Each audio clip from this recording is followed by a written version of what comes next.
Baik, salam saudara yang terkasih di dalam kasih Tuhan kita Yesus Kristus.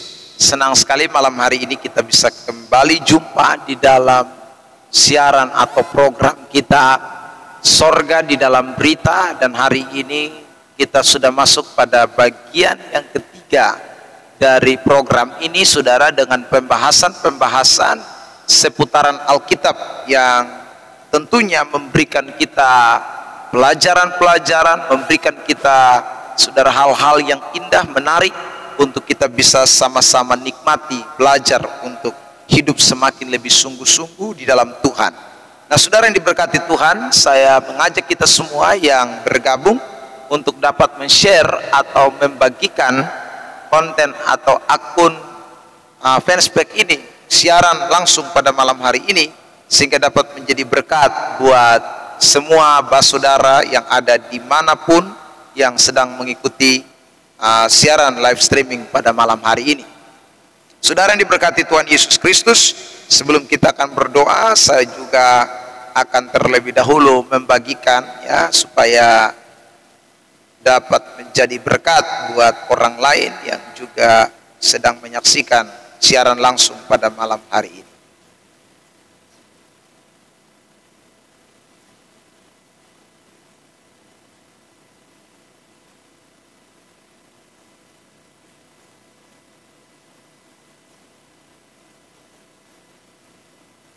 Ya, oke, baik.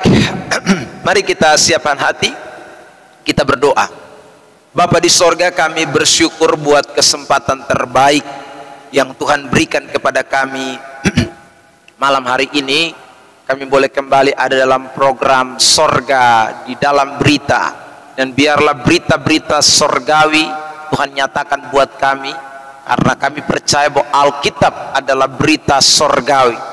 Karena Alkitab menuntun orang ke sorga, Alkitab memberikan kepastian keselamatan. Dan karena itu Tuhan, nyatakanlah berita sorgawi itu pada malam hari ini lewat hamba-Mu yang Engkau percayakan. Dan nyatakanlah Tuhan apa yang Engkau inginkan untuk dipesankan bagi semua umat Tuhan yang sedang mengikuti tayangan live streaming pada malam hari ini, baik di akun fanspage ini, bahkan juga di channel YouTube hamba-Mu Tuhan. Berkati setiap mereka, sehingga waktu mereka mendengar, mereka benar-benar boleh mendapatkan makna-makna sorgawi itu, berita-berita sorgawi itu yang membangun kehidupan rohani mereka hari lepas hari. Terima kasih Tuhan Yesus, meski ini sudah larut malam, tapi kami percaya Tuhan bahwa Tuhan sedang bekerja buat setiap pribadi lepas pribadi yang mungkin masih stay sampai malam hari ini belum beristirahat. Terima kasih Bapa, di dalam nama Tuhan Yesus Kristus kami sudah berdoa, mengucap syukur, dan kami sambut firman Tuhan. Amin. Bapak Ibu Saudara yang diberkati oleh Tuhan Yesus Kristus, dimanapun Anda sedang menyaksikan tayangan live streaming pada malam hari ini, tema khotbah kita di dalam program Sorga di dalam Berita pada malam hari ini adalah Yesus memberikan keteladanan di dalam melayani. Ini tema khotbah yang akan kita bahas pada kesempatan malam diberkati ini. Jadi saudara, sekali lagi temanya adalah mengenai bagaimana Yesus memberikan keteladanan buat kita di dalam melayani Tuhan.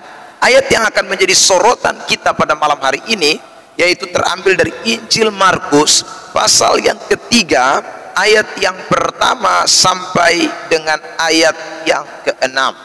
Injil Markus pasal 3 ayat 1 sampai dengan ayat yang ke-6. Begini bunyi firman Tuhan. Yesus menyembuhkan orang pada hari Sabat. Kemudian Yesus masuk lagi ke rumah ibadat. Di situ ada seorang yang mati sebelah tangannya. Mereka mengamat-amati Yesus kalau ia menyembuhkan orang itu pada hari Sabat, supaya mereka dapat mempersalahkan dia. Kata Yesus kepada orang yang mati sebelah tangannya itu, "Mari berdirilah di tengah." Kemudian katanya kepada mereka, "Manakah yang diperbolehkan pada hari Sabat? Berbuat baik atau berbuat jahat? Menyelamatkan nyawa orang atau membunuh orang?" Tetapi mereka itu diam saja. Ia berduka cita karena kedegilan mereka, dan dengan marah ia memandang sekelilingnya kepada mereka. Lalu ia berkata kepada orang itu, "Ulurkanlah tanganmu." Dan ia mengulurkannya, maka sembuhlah tangannya itu. Lalu keluarlah orang-orang Farisi dan segera bersekongkol dengan orang-orang Herodian untuk membunuh dia. Bapak Ibu Saudara yang diberkati oleh Tuhan Yesus Kristus, jadi terlihat jelas di dalam bagian firman Tuhan ini kita melihat bagaimana Yesus sedang melakukan pelayanannya, ya. Karena kita tahu bahwa Yesus hadir di muka bumi ini kurang lebih 30 tahun setengah, dan 3 tahun setengah waktu yang ada dipakainya dengan sangat efisien, dengan full time untuk melakukan pekerjaan Bapaknya. Nah saudara, di dalam dia melayani, dia memberikan keteladanan yang saudara dan saya dapat contohi atau dapat tiru atau dapat saudaraku mengikutinya di dalam kita juga mengimplementasikannya dalam pelayanan kita selama kita dipercayakan Tuhan juga ada di bawah planet bumi ini. Nah saudara yang diberkati Tuhan, kita harus ingat bahwa di dalam Alkitab ada hal-hal yang merupakan bersifat ajaran. Nah sesuatu yang bersifat ajaran inilah yang perlu diteladani. Sesuatu yang bersifat ajaran inilah yang perlu dipraktekkan, atau inilah yang perlu diikuti. Sementara ada hal-hal tertentu di dalam Alkitab yang sifatnya adalah sebuah praktek atau tindakan yang dilakukan oleh Yesus, bahkan juga oleh para rasul-rasul pada waktu itu, yang merupakan saudara bagian daripada sebuah prinsip untuk kita mendapatkan makna-maknanya, tetapi bukan untuk diteladani, bukan untuk diikuti, bukan untuk dilakukan dalam saudara pengertian secara hurufiah. Misal contoh saudara, dalam Yesus melayani di muka bumi ini, dia banyak sekali mempraktekkan hal-hal yang luar biasa. Contoh, Yesus pernah berjalan di atas air saudara. Nah ini tidak merupakan sebuah ajaran yang kemudian akhirnya kita telan mentah-mentah, kita praktekkan mentah-mentah. Karena Yesus jalan di atas air, akhirnya saudara mau ke pulau tertentu atau ke daerah tertentu yang menyeberang lautan, saudara bilang, firman Tuhan berkata kalau kita pergi pelayanan, ingat kita tidak usah takut, ya. Tidak ada biaya pun, tidak apa-apa. Karena Yesus berjalan di atas air, kita pun bisa berjalan di atas air. Kita tidak perlu beli tiket. Kita nanti sampai di pelabuhan, kita tinggal berdoa di pinggir pelabuhan tersebut, dan setelah itu kita langsung melangkah melewati air. Pasti kita tidak akan tenggelam, karena Yesus tidak tenggelam. Nah itu salah, karena saudara, ayat ini tidak bisa ditafsirkan demikian, karena ini bukan sebuah ajaran. Jadi secara hurufiah itu tidak bisa ditafsirkan menjadi sebuah ajaran yang harus diteladani seperti yang Yesus lakukan. Saudara yang diberkati Tuhan, kalau Yesus pernah menyembuhkan orang dengan praktek-praktek tertentu, misalnya menggunakan tanah, ya, mengoleskan di mata, lalu saudaraku menyuruh orang pergi membasuh di kolam Siloam, itu bukan juga sesuatu yang merupakan ajaran, sehingga kemudian kita mempraktekkan persis seperti apa yang Yesus lakukan pada masa itu. Nah ini adalah sesuatu yang keliru.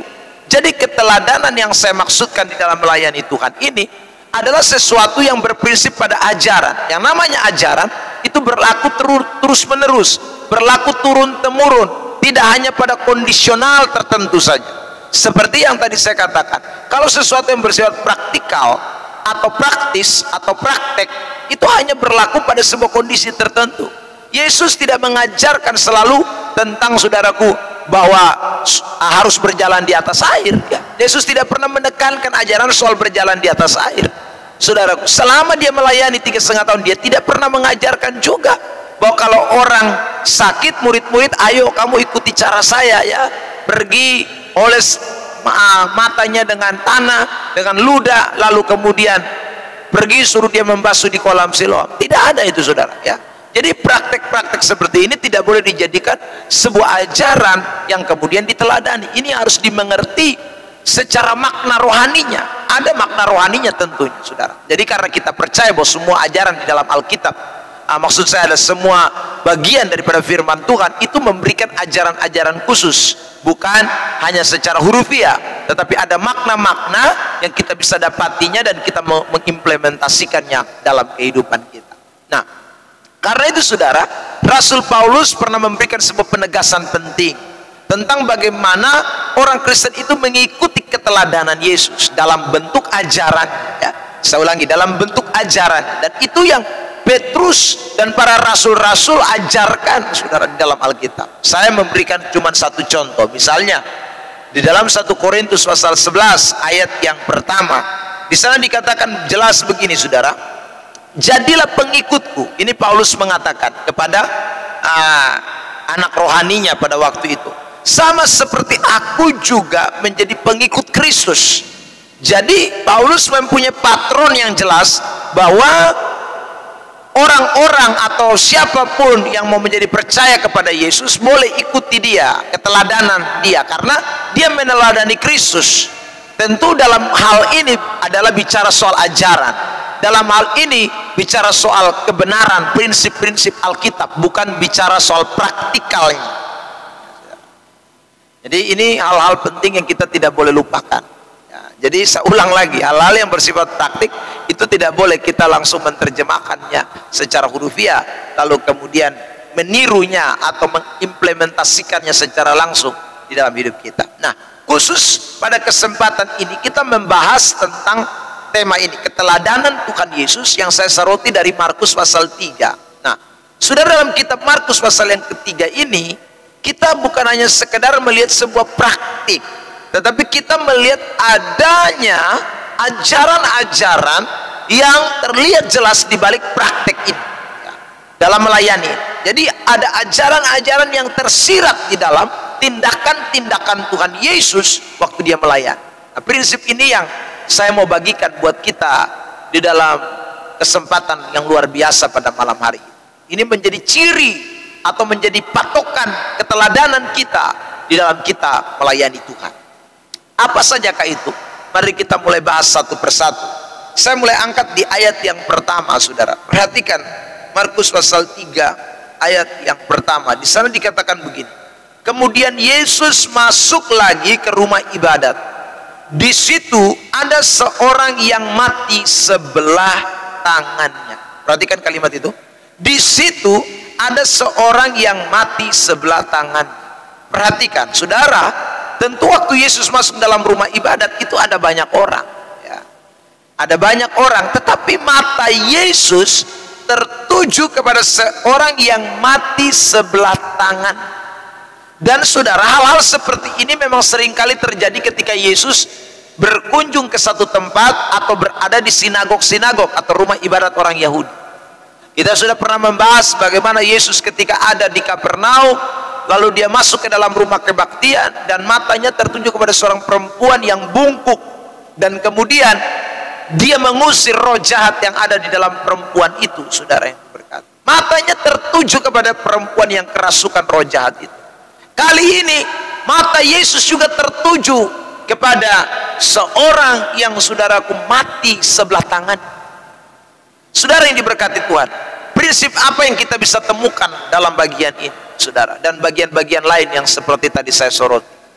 Saya ingin menyatakan begini, saudara, di dalam melayani prinsip ini menjadi penting, di mana mata hati kita, saudara, harus seperti mata hati Tuhan, mata hati yang melihat kepada jiwa-jiwa yang membutuhkan.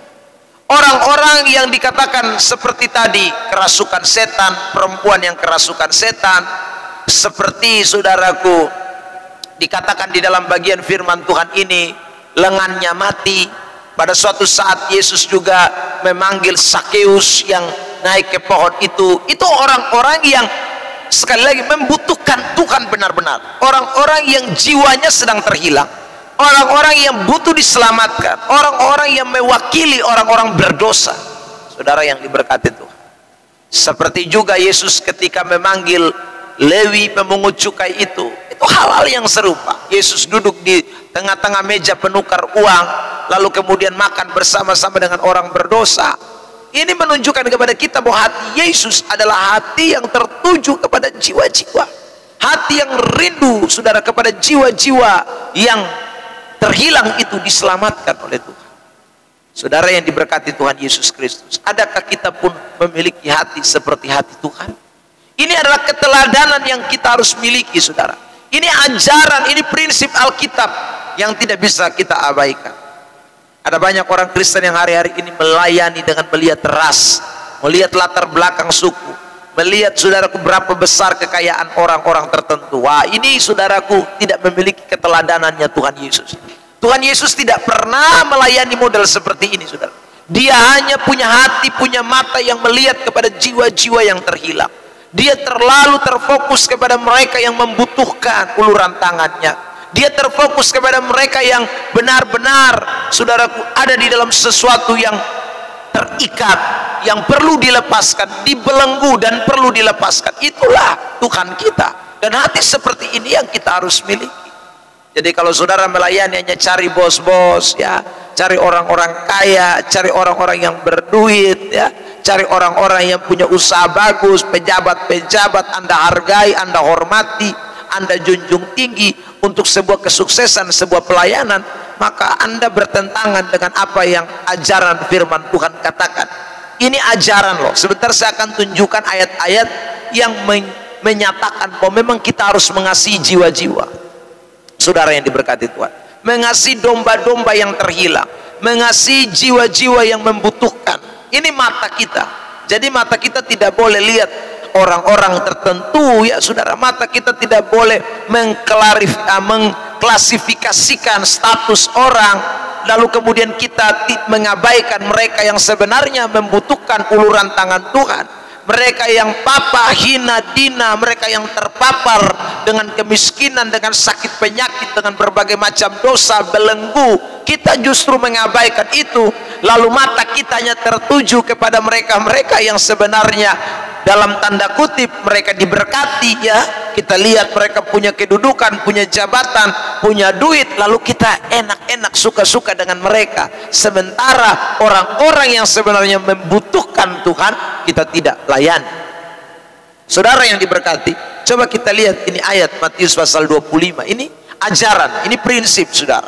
Makanya saya katakan ini adalah sebuah keteladanan yang memang kita harus praktekkan, ya. Tidak bisa tidak. Ini prinsip hati yang melayani jiwa-jiwa yang terhilang. Perhatikan saudara, Markus 25 ayat 34. Dan raja itu akan berkata kepada mereka yang di sebelah kanannya, mari hai kamu yang diberkati oleh Bapakku, terimalah kerajaan yang telah disediakan bagimu sejak dunia dijadikan. Sebab ketika aku lapar, kamu memberi aku makan. Ketika aku haus, kamu memberi aku minum. Ketika aku seorang asing, kamu memberi aku tumpangan. Ketika aku telanjang, kamu memberi aku pakaian. Ketika aku sakit, kamu melawat aku. Ketika aku di dalam penjara, kamu mengunjungi aku. Maka orang-orang benar itu akan menjawab dia, katanya, Tuhan, bila manakah kami melihat engkau lapar dan kami memberi engkau makan, atau haus kami memberi engkau minum? Bila manakah kami melihat engkau orang asing dan kami memberi engkau tumpangan, atau telanjang dan kami memberi engkau pakaian? Ayat 39. Bila manakah kami melihat engkau sakit atau dalam penjara dan kami mengunjungi engkau? Lalu Yesus menjawab di ayat 40. Dan raja itu akan menjawab mereka, aku berkata kepadamu, sesungguhnya segala sesuatu yang kamu lakukan untuk salah seorang dari saudaraku yang paling hina ini, kamu telah melakukannya untuk aku. Ya, ini prinsip pelayanan. Jadi melayani itu sekali lagi hati mesti hati seperti hati Yesus, mata mesti seperti mata Yesus. Seperti yang kita sering nyanyikan lagu pujian, berikanku hati seperti hati Yesus. Itu hati apa? Nah, itu hati yang melihat kepada jiwa-jiwa yang membutuhkan, hati yang melihat kepada jiwa-jiwa yang terhilang. Ya saudara, apa artinya orang KKR bikin KPI di tengah-tengah orang-orang yang hidup rohaninya sudah bagus dalam tanda kutip, ya saudara, ya. Hidup rohaninya sudah mantap, itu tidak ada guna, ya saudara. Pergilah KKR di orang-orang yang saudaraku lagi terhilang, lagi membutuhkan Tuhan, lagi membutuhkan jangkauan kuasa Tuhan dalam hidupnya. Ini penting sekali. Makanya malam hari ini, saudara yang sudah bergabung ini, saya ajak saudara untuk jadi berkat. Selalu saya ajak saudara untuk jadi berkat. Ada begitu banyak orang di sekitar saudara yang sedang terhilang. Adakah saudara meneladani Tuhan Yesus? Jangan engkau cuma lihat ya lingkup gerejamu, hanya engkau melihat orang-orang di sekitaranmu, hanya engkau melihat orang-orang yang Anda rasa teman dekat, orang karib, orang baik dengan saudara, sering traktir-traktiran, lalu saudara Anda hanya suka dengan orang-orang itu, sementara ada orang-orang yang terhilang, yang membutuhkan Tuhan, yang terabaikan, saudara. Nah, ini penting sekali. Makanya Yesus setiap kali turun pelayanan, dia cari orang-orang yang yang terpapar, saudara, orang-orang yang membutuhkan uluran tangan Tuhan. Nah, hari ini sekali lagi saya ingin mengajak kita semua memiliki hati seperti hati Yesus. Rasul Yakobus pernah mengatakan juga hal yang serupa. Di dalam Yakobus, perhatikan ayat ini, saudara, saya bacakan buat kita, pasal 1 ayat 27. Ibadah yang murni dan yang tak bercacat di hadapan Allah Bapa kita ialah mengunjungi yatim piatu dan janda-janda dalam kesusahan mereka, dan menjaga supaya dirinya sendiri tidak dicemarkan oleh dunia.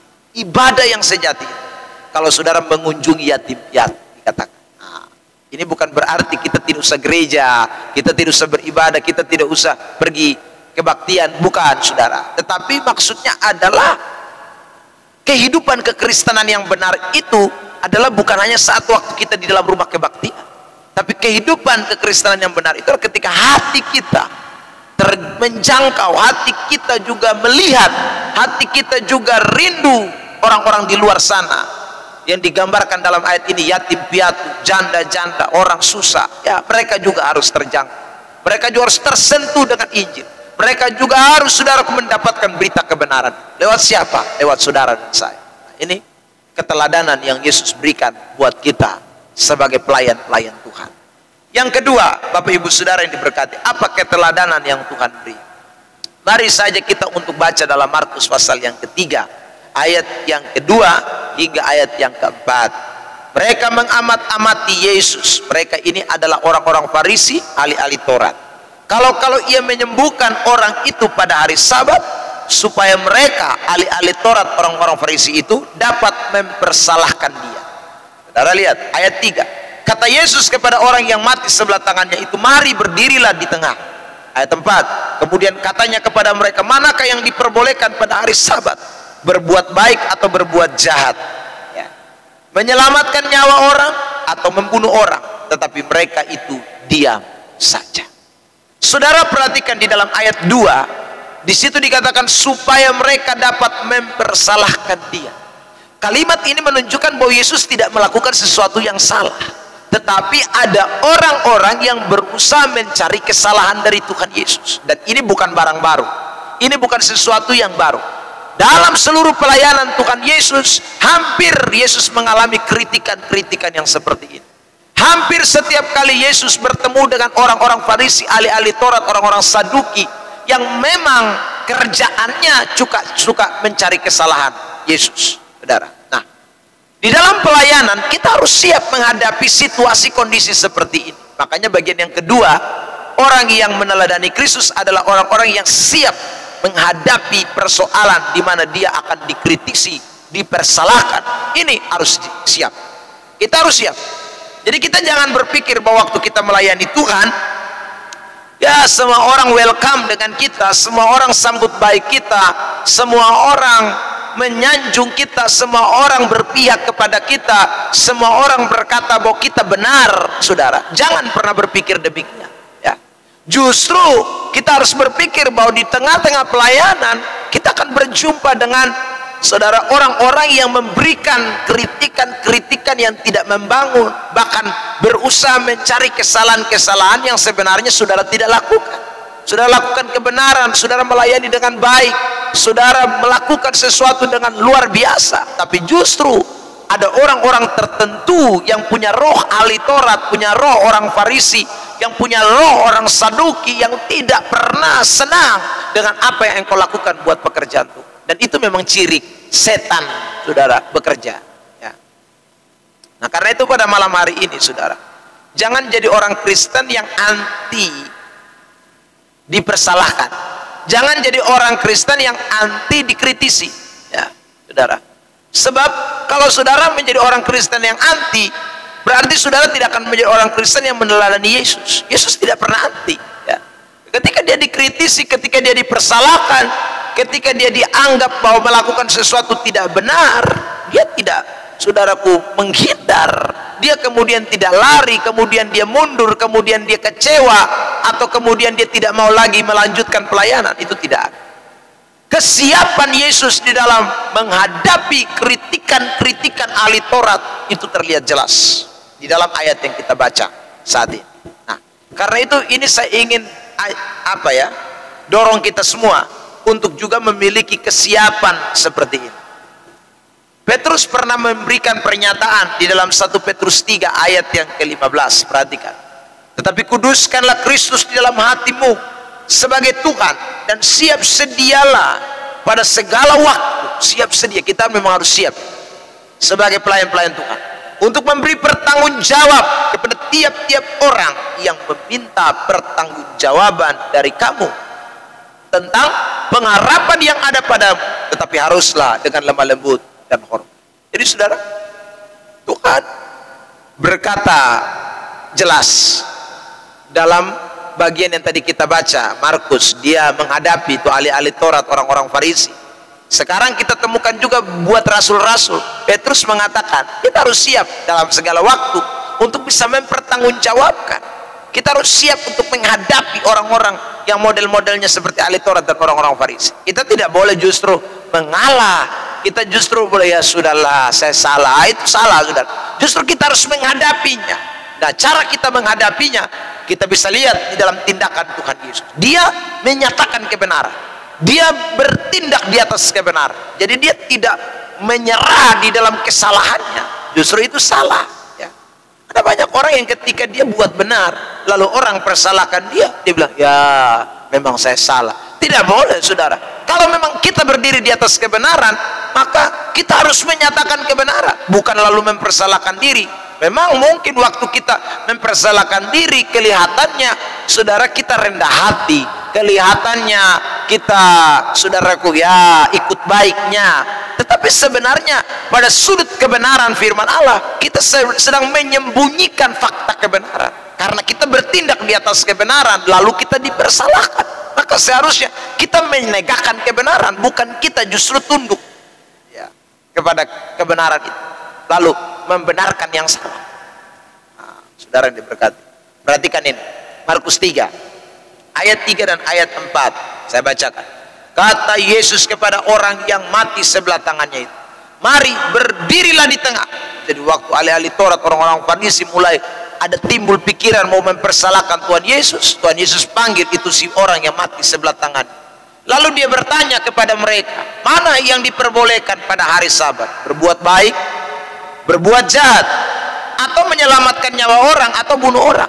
Saudara diberkati Tuhan, mati kutu semua itu orang-orang Farisi, ahli-ahli Taurat. Ini kebenaran soalnya ya. Bagaimana kau menegakkan hari Sabat tapi kau tidak tolong orang? Ya, ini bikin aturan sendiri ya saudara. Aturan firman tidak begitu ya, tapi ini ahli-ahli Taurat ini mencipta aturan-aturan baru ya. Saudara yang diberkati, banyak sekali aturan-aturan yang dibuat oleh Farisi-Farisi itu, ahli-ahli Taurat, yang membebani orang-orang yang hidup pada zaman itu. Dan ini yang Yesus obrak-abrik, ini yang Yesus bongkar, ini yang Yesus nyatakan. Nah, saudara yang diberkati, hari ini juga kan begitu. Firman Tuhan omong lain, dong tapa lain ya. Firman Tuhan omong berbeda, dia tafsirkan berbeda, bikin berat-berat, bikin sesuatu yang aneh-aneh. Ini hari-hari ini banyak sekali ya, penyesat-penyesat yang suka menafsirkan firman dengan seenak kepalanya sendiri ya saudara. Ini berat sekali. Orang sakit datang doa dengan dia, dia mulai penglihatan kiri kanan, dia bilang, wah ini kutuk keturunan ya saudara yang diberkati Tuhan. Ya dia lupa bahwa orang yang didoakan ini sudah jadi Kristen nih ya, bukan sakit di luar Kristen.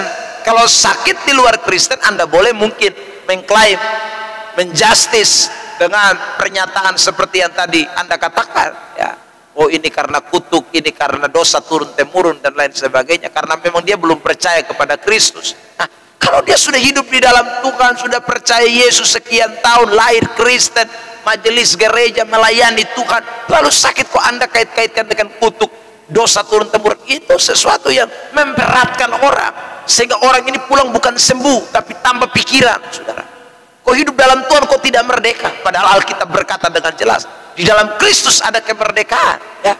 Dalam Kristus tidak ada lagi perhambaan. Saudara yang diberkati itu. Jadi karena itu ingatlah baik-baik. Kalau kita melayani Tuhan, pasti akan ada kritikan-kritikan, ya. Kesalahan-kesalahan yang dibuat-buat. Padahal sebenarnya ini adalah kebenaran-kebenaran. Nah, kita tidak boleh diam, kita tidak boleh bungkam, saudara. Kita justru harus menyatakan kebenaran, ya. Seperti yang Yesus lakukan. Dan ini bukan Yesus lakukan satu kali. Saya berikan contoh lain, misalnya dalam Markus 12 ayat 28. Lalu seorang ahli Taurat yang mendengar Yesus dan orang-orang Saduki bersoal jawab dan tahu bahwa Yesus memberi jawab yang tepat kepada orang-orang itu, datang kepadanya dan bertanya, hukum manakah yang paling utama? Saudara, dikatakan di dalam ayat itu, Yesus memberi jawab yang tepat. Jadi Yesus tidak pernah jawab tidak tepat. Saudara, waktu dituduh menggunakan kuasa Belzebul, dia jawab tepat. Waktu saudaraku dituduh menyembuhkan orang pada hari Sabat, jawab tepat. Nah, kebenaran disingkapkan, saudara yang diberkati Tuhan. Markus pasal 3 ayat 5 misalnya, saudara, ia berduka cita karena kedegilan hati mereka, dengan marah dikatakan, ya. Jadi dia tidak main-main, saudara. Dia justru tidak kompromi, dia marah itu, dia nyatakan kebenaran dengan penuh ketegasan, ya. Saudara, ini kita bisa lihat berulang-ulang kali Yesus mengecam ahli-ahli Taurat, ya, dengan memberikan pernyataan-pernyataan yang keras, kecaman-kecaman, celakalah, ular beludaklah, saudara. Itu karena dia melihat ada ketidakbenaran, ada ketimpangan-ketimpangan yang terjadi. Ketika ada ketimpangan-ketimpangan yang terjadi, saudaraku, kritikan-kritikan yang datang itu tidak membangun, maka kebenaran harus dinyatakan. Yang penting kebenaran, bukan sesuatu yang dibuat-buat, saudara yang diberkati, ya. Wahyu pasal 2 ayat 2, ini contoh juga. Aku tahu segala pekerjaanmu, baik jeripayamu maupun ketekunan. Aku tahu bahwa engkau tidak dapat sabar terhadap orang-orang jahat, ya. Orang-orang jahat di sini adalah orang-orang yang tentunya menentang kebenaran, ya. Tidak sabar. Orang Kristen harus tidak sabar dengan yang namanya ketidakbenaran, ya. Jadi kalau kritikan-kritikan yang tidak membangun, saudara, ada orang-orang yang cari-cari salah, kita lakukan kebenaran, beritakan kebenaran, tetapi mereka berusaha membelokkan kebenaran, maka sebagai orang Kristen yang sejati tidak boleh diam. Sebagai orang Kristen yang sejati harus bertindak, marah, dan nyatakan kebenaran di atas kebenaran. Itu penting, saudara yang diberkati. Jadi bukan marah bodoh-bodoh, tapi marah untuk menyatakan kebenaran. Itu ajaran Tuhan Yesus. Ini keteladanan Tuhan Yesus. Jadi justru kalau orang dikritik lalu dia diam, berarti dia tidak meneladani Tuhan dalam melayani. Orang kalau saudaraku dipersalahkan tapi dia diam, maka orang itu sebenarnya dia tidak meneladani Yesus dalam melayani, ya. Karena kalau kita meneladani Yesus dalam melayani, justru ketika kita dipersalahkan, kita tidak boleh diam. Memang ada situasi-situasi tertentu di mana Yesus memang tidak berbicara, saudara. Ada waktu-waktu tertentu di mana Yesus memang bungkam, karena dia tahu itu sudah saatnya, waktunya. Konteksnya kita harus lihat loh, saudaraku, ya. Waktu dia ditangkap misalnya mau untuk disalibkan, kan dia ditampar bolak-balik, dia dipersalahkan berulang-ulang kali, saudara yang diberkati, tetapi dia tidak menjawab, dia tutup mulut, dia bungkam, saudara, ya. Karena memang saatnya sudah tiba untuk dia dipermuliakan. Jadi saudara yang diberkati, itu adalah kebenaran yang kita tidak boleh lupakan. Keteladanan yang Yesus berikan kepada kita. Yang ketiga, keteladanan apa yang Yesus berikan kepada saudara dan saya di dalam konteks cerita ini, dalam melayani Tuhan? Kita menemukan di dalam ayat yang ke-6 atau ayat yang terakhir. Lalu keluarlah orang-orang Farisi dari segala dan segera bersekongkol dengan orang-orang Herodian untuk membunuh dia. Herodian itu artinya adalah pengikut-pengikut Herodes, ya. Jadi mereka rupanya mencari power, mencari kekuatan, bagaimana kita bisa lumpuhkan Tuhan Yesus ini. Cari-cari salahnya tidak dapat, kita malah dibongkar bangkir kesalahan kita, justru kita tak berdaya. Wah, kita cari siasat lain. Nah, saudara yang diberkati, memang kalau saudara ikut Tuhan dengan sungguh-sungguh melayani Tuhan, waktu Anda menyatakan kebenaran, setan tidak akan tinggal diam. Justru dia akan mencari berbagai macam cara untuk membuat hidupmu menjadi menderita. Dia membuat berbagai macam cara supaya saudara dan saya menjadi orang-orang Kristen yang boleh dikatakan dalam tanda kutip sengsara, susah, ya sudah. Tetapi kita harus siap menghadapi penderitaan. Karena itu Rasul Paulus pernah berkata, kita bukan hanya dikaruniakan untuk menjadi percaya kepada Kristus, tapi kita juga dikaruniakan untuk menderita. Filipi pasal 1 ayat yang ke-29. Saudara yang diberkati, Rasul Petrus pun pernah mengatakan di dalam pasal yang kedua ayat yang ke-20, sebab dapatkah disebut pujian jika kamu menderita pukulan karena kamu berbuat dosa. Jadi kalau kita bikin salah, bikin dosa, baru kita dapat penderitaan, ya kita memang mau bertobatlah saudara. Kita memang harus sadar itu, bahwa itu sesuatu yang kita tidak boleh alami. Kenapa kita harus alami? Ya. Saudara yang diberkati, tetapi kalau dikatakan dalam ayat itu, jika kamu berbuat baik, menyatakan kebenaran, saya tambah kalimat itu, saudaraku, dan karena itu kamu harus menderita, maka itu adalah kasih karunia pada Allah. Sebab untuk itulah kamu dipanggil, karena Kristus pun telah menderita untuk kamu dan telah meninggalkan teladan bagimu, supaya kamu mengikuti jejaknya. Jadi kalau kita menderita karena kita menyatakan kebenaran, karena kita marah-marah terhadap kebenaran, itu adalah sesuatu yang adalah keteladanan yang Tuhan Yesus berikan kepada kita di dalam melayani Tuhan. Saudara, 3 hal yang saya bagikan pada malam hari ini dalam berita surgawi, hendaklah boleh mendorong kita sekalian, memberikan motivasi kepada kita sekalian, memberikan ajaran prinsip-prinsip Alkitabiah buat kita sekalian. Bahwa dalam melayani Tuhan ada keteladanan yang Yesus sedang berikan buat kita. Keteladanan itu adalah satu, keteladanan yang membuat kita harus menjadi orang-orang Kristen yang punya hati, punya mata, punya jiwa, adalah bukan hanya untuk orang-orang tertentu saja, tapi bahkan untuk mereka yang terpapar, mereka yang miskin, mereka yang hina dina, mereka yang membutuhkan. Itulah hati seorang pelayan Tuhan. Yang kedua, ingat baik-baik, seorang pelayan Tuhan tidak boleh tinggal diam di dalam menghadapi segala situasi kehidupan. Ketika Anda dikritisi, Anda harus siap. Ketika Anda dipersalahkan, Anda harus siap. Tapi ingat, nyatakanlah kebenaran di atas segala sesuatu. Jangan menyerah, marahlah terhadap ketidakbenaran. Saudara, terhadap dosa kita harus berani untuk menyatakan, meskipun resikonya besar. Dan yang terakhir, ketiga, saudara yang diberkati Tuhan, jadilah orang-orang Kristen yang siap menderita. Karena waktu kita menyatakan kebenaran, kita tidak akan sedikit mengalami penderitaan lepas penderitaan. Tapi kita bersyukur, karena itu adalah bagian kasih karunia Allah. Keteladanan Yesus tinggalkan buat kita adalah bukan hanya segera melayani Dia, tapi juga ikut menderita bersama dengan Dia. Kiranya Tuhan Yesus memberkati kita semua, sehingga dimanapun saudara sedang menyaksikan tayangan live streaming pada malam hari, baik lewat akun fanspage saya, bahkan juga di grup khotbah Pendeta Ebenezer Plymouth, bahkan juga di channel YouTube saya, saudara yang diberkati, saudara boleh menjadi berkat bagi orang lain. Sekali lagi, membagikan, men-share-nya.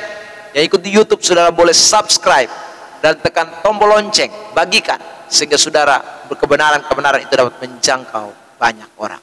Tuhan Yesus memberkati kita. Mari kita berdoa mengucap syukur buat firman Tuhan yang kita dengar pada malam hari. Bapa di sorga, kurang lebih 38 menit sudah kami mendengarkan firman Allah. Dan Tuhan Yesus, kami bersyukur karena Tuhan boleh menyatakan keteladanan-keteladanan yang harus kami contohi, kami ikuti, kami lakukan. Dan ini merupakan ajaran firman Allah. Materaikan kebenaran ini Tuhan, supaya kami tidak menjadi orang-orang Kristen yang salah meneladani Kristus, tapi kami benar-benar meneladani Kristus dalam ajaran, bukan hanya dalam praktek-praktek yang disalah artikan. Tapi kami benar-benar memaknai segala sesuatu itu dengan kebenaran yang sesungguhnya. Terima kasih Bapa di sorga, hamba sudah berhenti bicara atas nama. Tapi hamba berdoa Tuhan, Engkau dapat ampuni kami kalau ada hati-hati kami yang tidak mulai melihat kepada jiwa-jiwa yang terhilang. Kami mulai terfokus kepada kemewahan, kepentingan diri sendiri, dan segala macam popularitas. Tuhan ampuni kami Tuhan. Karena kami harus punya hati seperti hati Tuhan Yesus. Hati yang melihat kepada jiwa-jiwa yang terhilang. Tuhan tolong kami juga Tuhan. Biarlah kami menjadi orang-orang Kristen yang militan. Kami tahu bahwa ketika kami melayani Tuhan dengan sungguh ada kritikan, ada banyak orang yang berusaha mencari kesalahan-kesalahan. Tapi kami harus siap mempertanggungjawabkan. Kami harus menyatakan kebenaran dengan penuh keberanian, seperti yang Alkitab sudah katakan buat kami. Tolong kami semua, Roh Kudus, mampukan kami. Dan Tuhan dapati kami juga Tuhan. Mungkin karena kebenaran itu kami harus mengalami penderitaan. Kami harus mengalami berbagai macam kesulitan, kesusahan. Tapi tolong kami, supaya kami tidak berhenti untuk setia dengan Tuhan. Karena Karena kami tahu Tuhan tidak pernah meninggalkan kami. Ada sebuah pujian kalau kami menderita karena berbuat baik. Terima kasih Bapa, syukuri firman Allah ini. Dan kami percaya Tuhan tolong kami semua untuk hari lepas hari menjadi pelaku-pelaku firman. Terima kasih Bapa, dalam nama Yesus Tuhan kami sudah berdoa mengucap syukur. Dan semua kita yang sudah diberkati boleh sama-sama katakan amin. Tuhan Yesus memberkati kita. Shalom, sampai ketemu di hari esok dengan tema firman yang baru dalam program Sorga dalam Berita. Shalom.